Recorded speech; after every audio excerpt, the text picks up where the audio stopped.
বন্ধুরা, আজ জার্মান দেশের একটি রূপকথার গল্প আমি শোনাবো। গল্পের নাম শেয়াল আর হাঁসের দল। এক মাঠে একদিন এক শেয়াল এসে দেখলো সেখানে এক দঙ্গল চমৎকার মোটা মোটা হাঁস চড়ছে। শেয়াল একটু হেসে বলল, বাহ, ঠিক সময় এসে পড়েছি। এদের আর পালাবার উপায় নেই। একটার পর একটার ঘাড় মোটকে এবার আরামসে খেতে পারবো। হাঁসরা শিয়ালটিকে দেখতে পেয়ে ভয়ে ছুটে পালাতে লাগলো, কিন্তু শিয়াল ততক্ষণে তো তাদের কাছে পৌঁছে গেছে।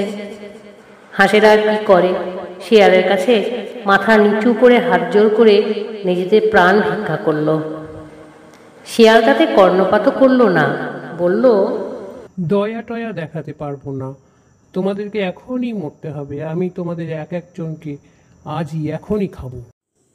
এবারে একজন হাঁস সাহস করে বলল, দেখুন মাননীয় শেয়াল মহাশয়, আমরা তো সবাই অল্প বয়সী, কেউ বুড়ো নই। এইভাবে যদি আমাদের মৃত্যু হয় তাহলে সেটা খুব দুঃখের হবে। তবু যাই হোক, আপনার কাছে তো কথা বলে আমরা বাঁচতে পারবো না।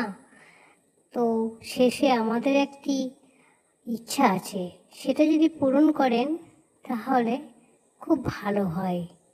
তারপর আপনি যেভাবে আমাদেরকে খেতে ইচ্ছে সেভাবেই খাবেন।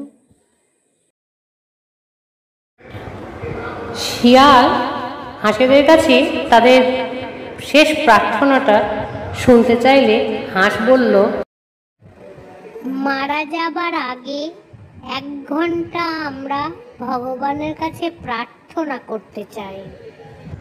শিয়াল বলল, তাতে আমার আপত্তি নেই। এতে আমার কোনো ক্ষতি হবে বলে মনে হচ্ছে না।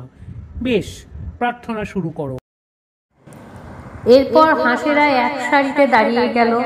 তারপর তারা চিৎকার করে প্রার্থনা শুরু করে দিল।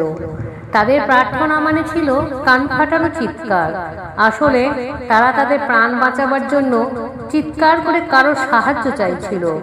ভগবান শুনলেন কিনা জানি না, কিন্তু গ্রামের চাষিরা শুনতে পেল। তারা ব্যাপার বুঝতে পেরে লাঠি সোঁটা নিয়ে ছুটে এলো। শিয়াল তো তাই দেখে নিজের প্রাণ নিয়ে ছুটে পালালো।